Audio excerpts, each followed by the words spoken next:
Wow, impressive. Well, good group. I'll just tell you, I'm not a technician. I didn't get trained professionally in radiology. I'm a physiologist. I had aspirations to be a professor, but I've actually spent the last, 25 years in industry, the last 3 specifically being in AI. I'm with RapidAI, which is an AI, one of the many AI vendors out in the Bay Area. And so for today's purposes, our topic is really, I think hopefully near and dear to you all, is that AI in itself is for both the people, the clinicians, the staff. It shouldn't just be about improving processes.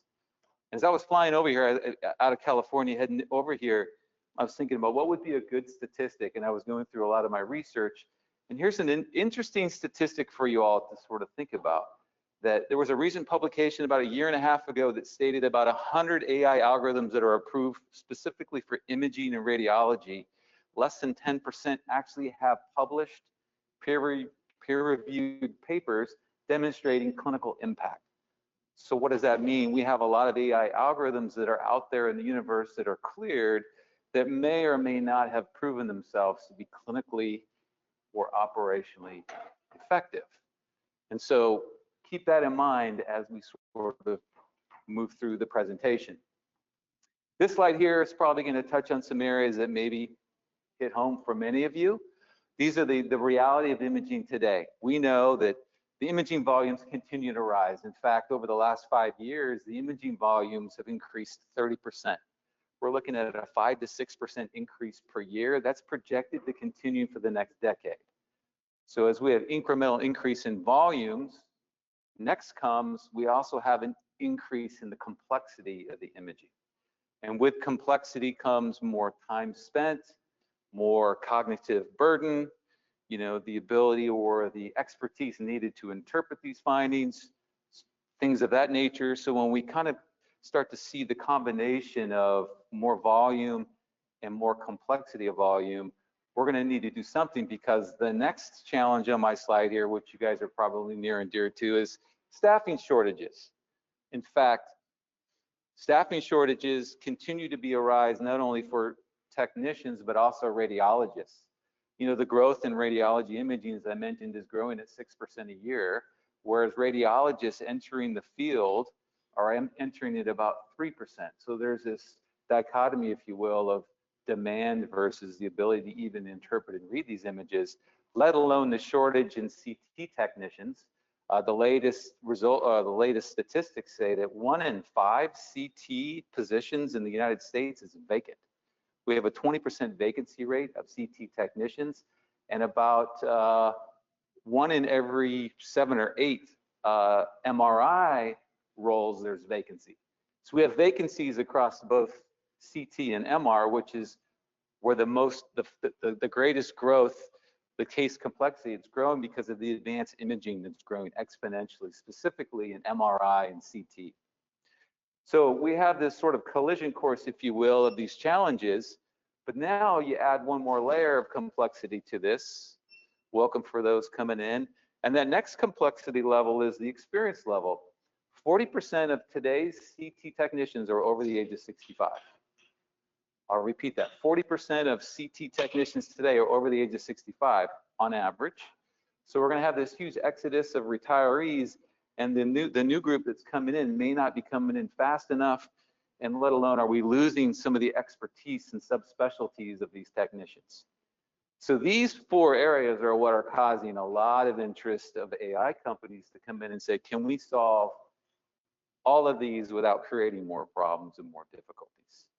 So maybe I'll ask this to show of hands. How many of you are experiencing at least one of these problems on the slide? Keep your hands up. How about 2 or more? 3 or more? How about all 4?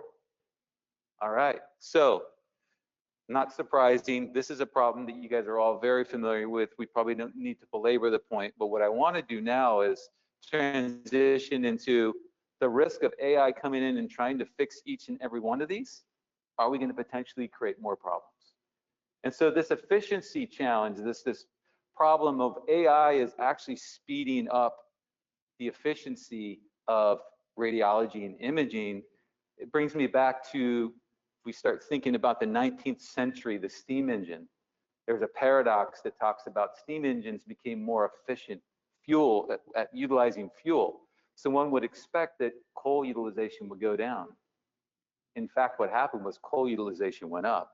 Why? Because access to more efficiency actually translated into higher demands.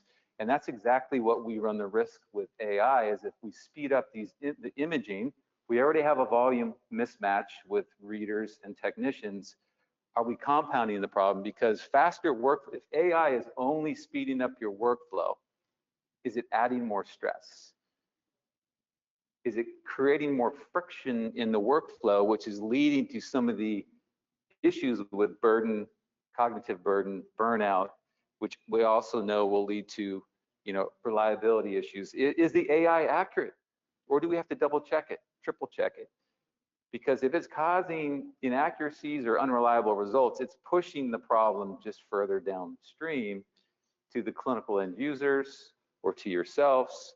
And so as we think about AI, and I'll talk about here in a moment, we really need to think about putting the person and the process together and think about how are we not solving one problem and creating another when it comes to people and process. So hopefully this slide, it's a little busy, but what I wanted, the take-home message here with this slide is that we need to move beyond enabling tasks with AI and start to transition into decision enablement. So the million-dollar question is, you guys maybe are evaluating AI in your own institutions. Maybe you already have AI implemented in your institutions. Ask yourself the question, is the AI just speeding up tasks, or is it actually changing decision-making? If the AI is not changing decision-making and it's only speeding up task enablement, we may be compounding the problem that I just talked about on the previous slide of burnout, friction, et cetera, et cetera. So the most impactful AI is going to be one that's going to reduce variability before it even gets to the readers. It's going to create a consistent baseline. So we're going to upskill this variable, this variable population of radiologists that are young coming up and these new technicians. Can we upskill them to the top of their license? If the question is we're not sure if the AI is doing this, we might want to reevaluate, are we using the right AI vendor? Because the right AI solution should be upskilling as well as improving the variability issues. And most importantly, minimizing the need to actually double check or manual calculations or measurements. The manual measurements and the calculations are one of the biggest time consumers for radiologists. And so finding AI that can solve this problem is something that RapidAI actually invests very heavily in. And some other vendors are actually looking to bring out more algorithms to speed up the task. And that's okay. There's starting to be the separation of the direction these AI vendors are going in. And at the end of the day, we want to make sure that the AI is building confidence that drives sustained adoption for the changing workforce. So this is just an example of what I mean by standard AI. Whoops. Let's see here. Let's see if I get my standard AI in the bottom versus what we call deep clinical AI. So at the end of the day, deep clinical AI is unique in that it's actually trying to change decision making. Because if we look at the bottom, we have a lot of source images, a lot of foundational model AI right now. You hear about it in the news, in the articles. The foundational AI is really the entry point for AI. It's flagging a problem. It's in many instances driving this problem to the top of a work list for a radiologist, which is excellent. But at the same time, if it's not changing the decision making or changing the direction of how that patient or that care is going to be given, are we just compounding that burden that we just talked about? Are the radiologists now having to actually go in and actually double check, triple check their? And so here's an example. As you can see on the bottom here, we have a brain aneurysm. And just above it is an example of deep AI taking that brain aneurysm, doing a 3D reconstruction, localizing the aneurysms in color, measuring the aneurysms not only in the two-dimensional, but actually doing three-dimensional surface area measurements, because aneurysms are going to be growing in the Z plane just as well as they do in the X and Y plane, and being able to track that. So if that patient actually comes back for a follow-up, or they were in your system 6 months ago, 3 months ago, or let alone last week, you can now overlay these images and actually start to show you changes. It's an additional depth that's going to change decision making. That patient now may actually get a different treatment because there's additional context that didn't require the radiologist or the CT techs to spend time on the rendering or doing the measurements. The middle example is actually showing an ischemic stroke patient.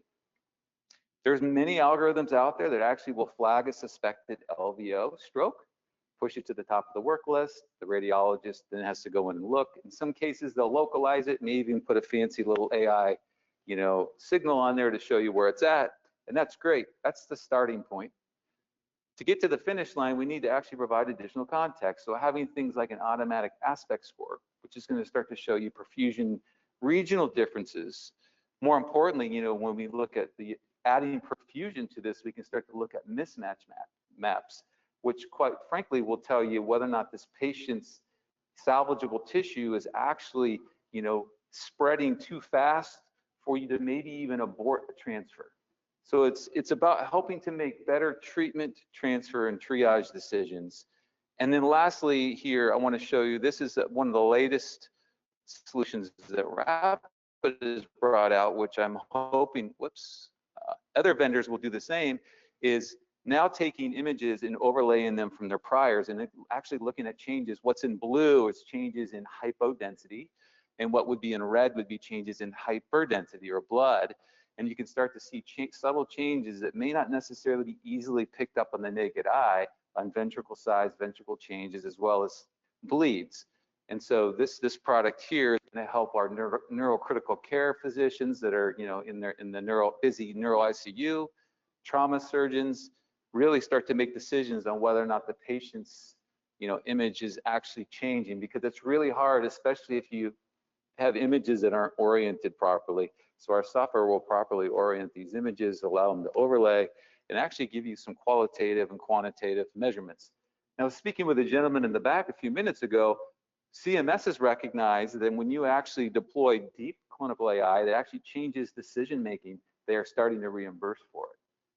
They're not reimbursing for the basic triage and notification. They're actually reimbursing when you change decision-making. And so one of the things you also want to look for in a vendor in this day and time where margins are thin, if there's an AI algorithm that brings tremendous clinical value that can also be reimbursed, everybody wins.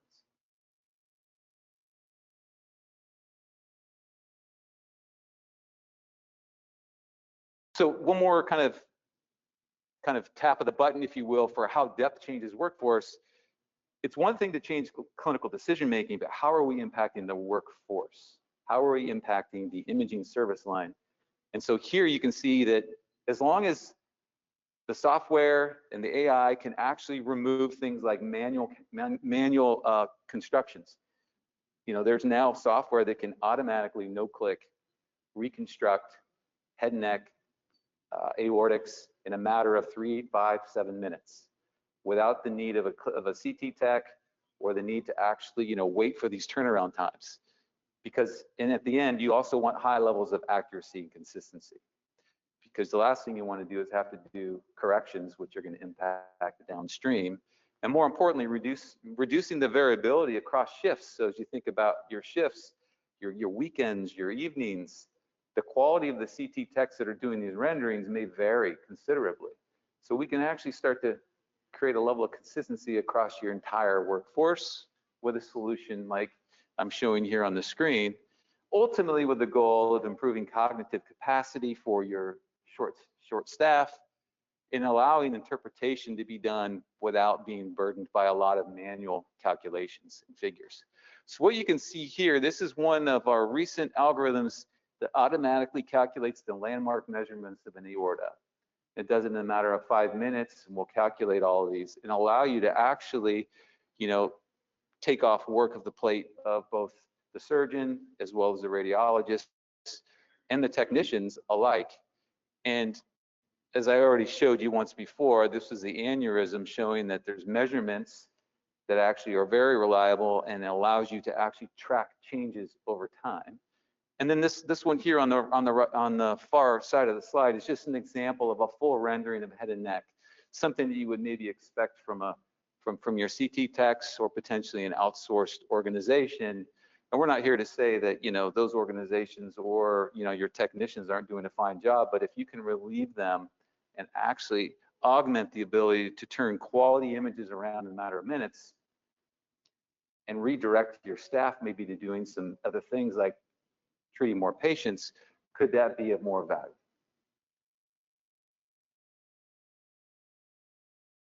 So at the end of the day, AI really should be supporting the entire imaging team, the radiologists, the technicians, and the downstream clinicians. It shouldn't just be about radiologists. There are some AI solutions out there that are solely focused on radiology, and that's great.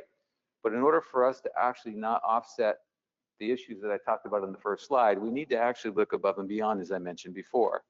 So technologists, as I mentioned, can benefit from automation or reconstruction being automated.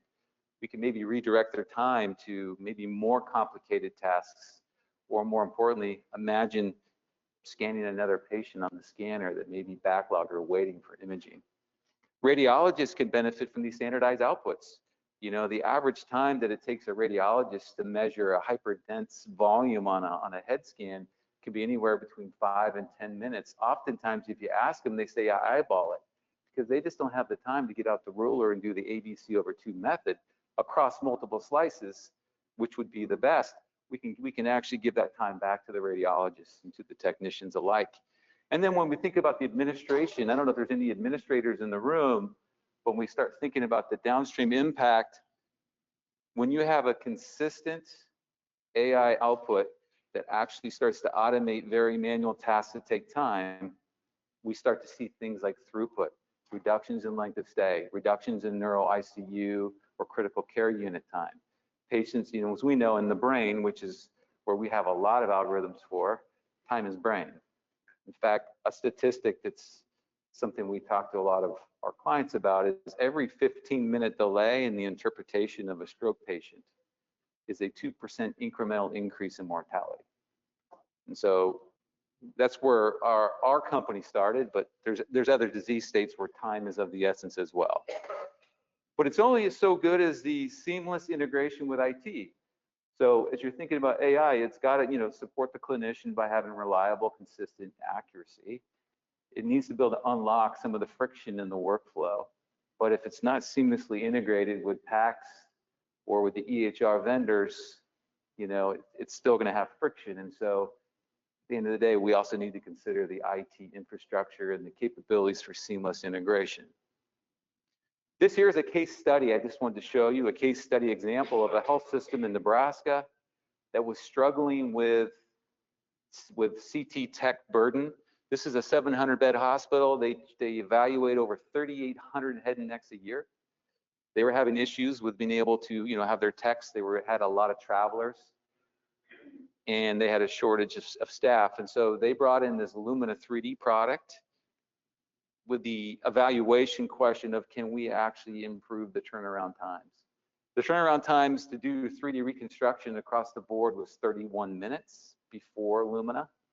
I think that's a little on the high side. We're seeing probably closer to 15, maybe 20 minutes, depending on your software. Maybe it's down to 10. But they were able to lower it by 24 minutes per patient. That translated into 82 hours saved per month of CT tech time. Now, one asks, well, what are we going to do with that 82 hours of CT tech time? They reallocated their techs to actually start taking care of some of their less urgent, you know, backlog of imaging. They opened up 5 imaging slots a week. And this has led to an incremental increase of 108 more CT scans, generating over 43,000 of incremental monthly revenue that wasn't seen before. So this is just an example of where AI can actually unlock imaging capacity and improve workflow efficiency of CT techs, hopefully preventing burnout and turnover. So on the topic of cognitive burden, let's spend a few minutes to talk about it. With cognitive burden, it is a performance limiter, as we all know. In fact, it's going to drive fatigue, and fatigue is going to drive errors. It's going to drive lower productivity, most importantly, inconsistency. It's also going to impair the quality of life of your staff. And so here's a really interesting statistic that came out of a recent publication. 1 out of every 3 radiologists are seeking to leave their jobs. That kind of blew me away a little bit. If 39% of radiologists want to leave their jobs, what's the primary reason? The primary reason in half of the results was burnout, overwork. Retention issues are not only costly, but they're also impacting the clinical quality of patient care. So let's talk about cognitive burden and what's contributing to it. Well, we know that mental energy is fixed, but this increase in complex reads, this advanced imaging, it's exhausting, and it's requiring more time, more resources, more attention. The workflow friction is very cumulative. Even just 1 or 2 clicks, if we can remove 1 or 2 clicks, that's going to add up to significant improvements shift over shift. So at the end of the day, when friction and fatigue combine, that translates into errors, variability, and ultimately burnout. And so the goal is to find an AI solution that reduces friction, protects the mental energy of your staff, not just the radiologists, and improves clinical clarity. So here's a study that we recently conducted asking the question. This was 40 radiologists of different tenures, different specialties, and we used what's called the cognitive burden index. We had them evaluate a series of images in their workstation, and then actually had them repeat that. And I think they mix and match, if they did the RapidAI first or their standard methods. And at the end of the day, we saw a consistent 60% reduction in cognitive burden, whether it was communication, the backlog management, switching between applications, or work list prioritization. So at the end of the day, making sure that your AI solution is unlocking and reducing cognitive burden is also another key aspect. I just want to give you a quick little image.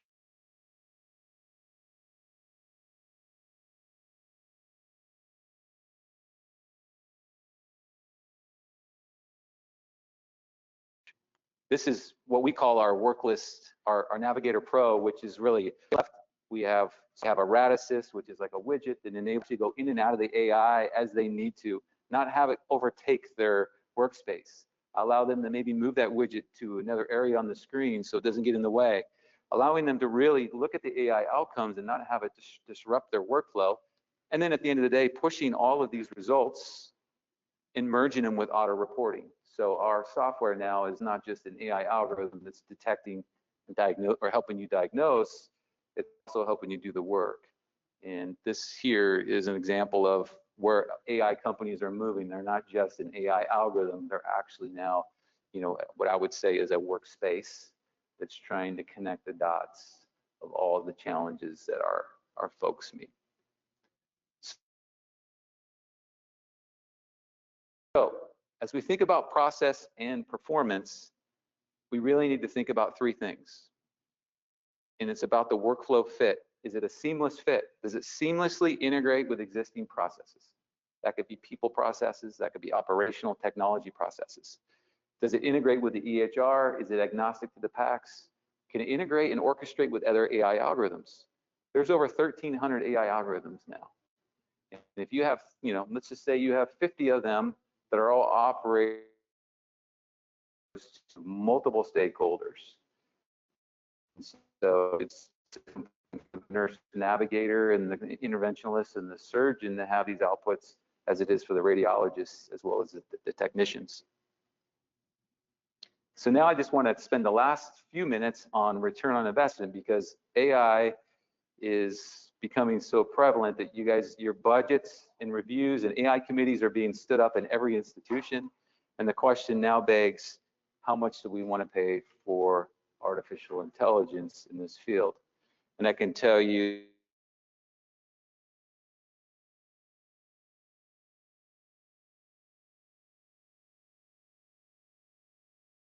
I've held numerous sessions where we've asked the question, what's the threshold for our you know,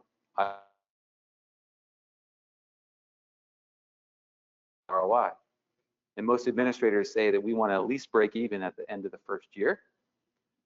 But at the end of 5 years, they want incremental gain. How you might want to look at starting to evaluate ROI. This is another case study out of Corewell Health, Dearborn Camp. Could their ICH, intracranial hemorrhage detection, and providing, you know, the measurements to speed up decision making on whether or not they're going to intervene with a surgical procedure or a medical procedure. And this was a three-year study that actually showed at the end of the 3 years there was a 15% increase in ICH detection, which many radiologists that I talk to say I never miss intracranial hemorrhages.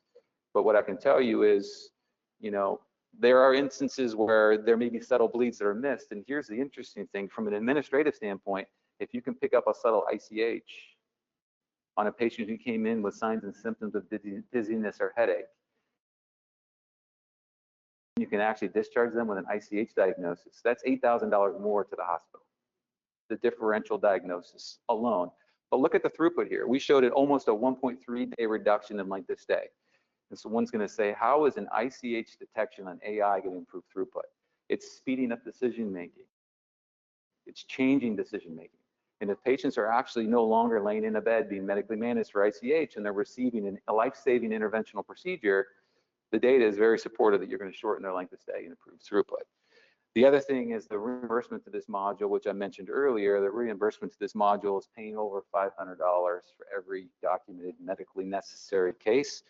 So there's significant financial gain that this institution is realizing because of the combination of throughput, reimbursement, and also improved patient outcomes.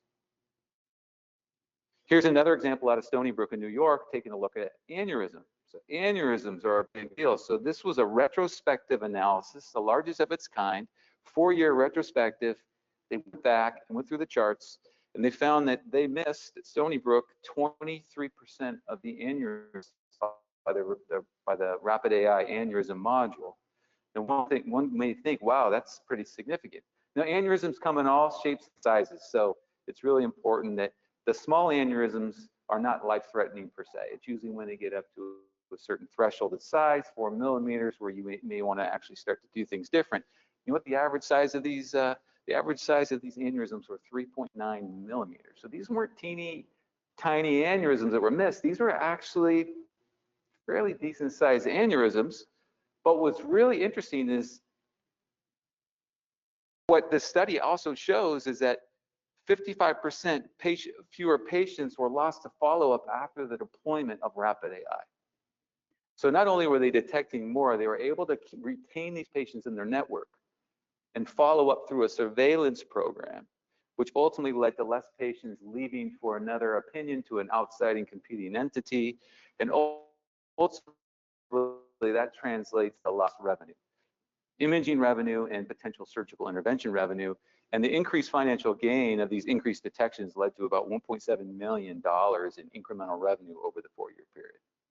So here's another example that AI can really help strengthen the financial aspects of a health system by actually doing a better job at detecting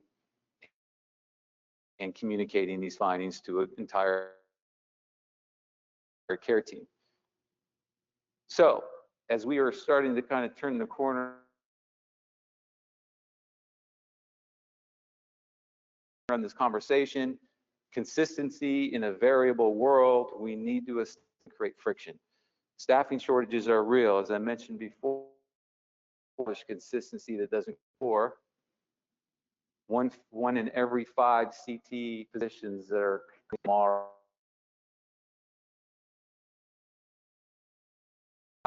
technician positions are vacant.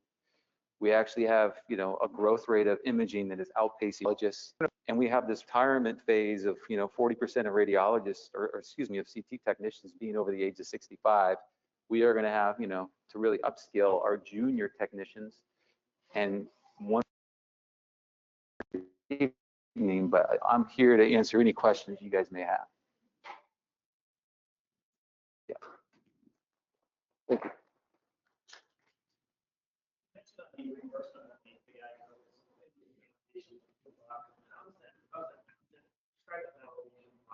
How the CMS require that validation process before the Yeah, it's a great question. And I'm not an expert in coding, so I'll just preface that. But what I can tell you is, we have over 25,000 claims successfully billed for and paid for our solutions. And when we talk to the clients across the 100+ hospitals that are billing for this, we've had them do some investigation into why they're getting denials or why, and the number one reason for denials with AI is not documenting medical necessity. And so medical necessity is so critical, but at the end of the day, this AI, if it's not changing decision making, that's going to be probably frowned upon. So how is this changing decision making? And so part of the explanation for the AI is this helped us make a faster treatment, triage, or transfer decision. It was medically necessary, and here's the outputs. It's got to show measurable calculations. You're characterizing tissue, you're quantifying changes. So it's this deep AI that's actually doing these things that CMS and the payers are looking for. Is it actually providing additional outputs that's going to actually require work? And I can tell you, there's now the CTP code for the CPT code for CT perfusion just went into play literally a month and a half ago. Now a category 1 went from a category 3 temporary to a permanent category 1 code rewarding CT perfusion because it quantifies and provides outputs that actually change decision making. So that's just one example. There's many others, but at the end of the day, it's medical necessity and showing it actually changed decision making.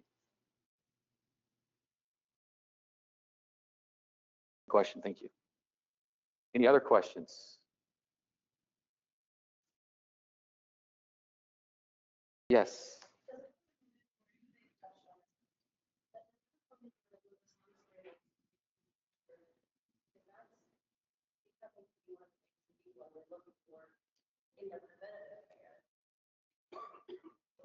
Yeah, so you're talking about lung nodule detection using, so I can tell you there are solutions that are moving towards that right now. I'm only aware of solutions off of CT, but they're moving into ultrasound, different modalities.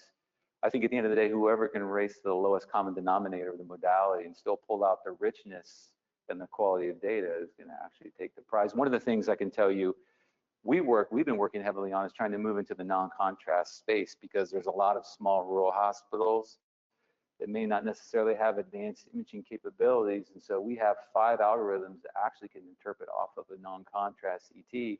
One, and the first and only that I'm aware of that's 510 cleared, that actually can detect an ischemic stroke off of a non-contrast CT. And that's tremendous because, as we know, as I talked about earlier, time is brain. And if you guys aren't able to actually do a contrast CT in a timely fashion, that patient's only option at that point is going to be thrombolytics. But if we can actually detect an LVO off the non-con and get those patients expedited to a treatment center where they can perform contrast, you may actually be able to get that patient in the time window to treat them with mechanical thrombectomy. But I think there's moving in that space. I'm not aware of a lung nodule detection solution right now. We have one that we partnered with a third-party company on that's relying on on CT, standard CT. Yeah. But yeah, great question. In the future, more challenging areas for the AI. Yeah, I wish my senior vice president of AI could be here. He's working on a lot of challenging algorithms. I think, at the end of the day, it's going to be, PET scan, as we talked about earlier. That's a very challenging space. Where we have strength is in MR, and I think, I'd love to be able to start seeing us move into the degenerative diseases and start detecting, things like Parkinson's movement disorders. I think that's a challenging area, but I think it's also an area that we're well prepared as an organization for. But I think it's probably more important to think about how do we connect these findings with EHR and do, bidirectional EHR integration, because there's multiple pieces of information in order to change a decision, and imaging alone is not necessarily going to be the end all. So for us, we spend a lot of energy right now trying to integrate with the data and the information and start moving towards what we like to call prognostication, where we can start to actually maybe anticipate what may be happening because we're combining clinical data with imaging. Yeah.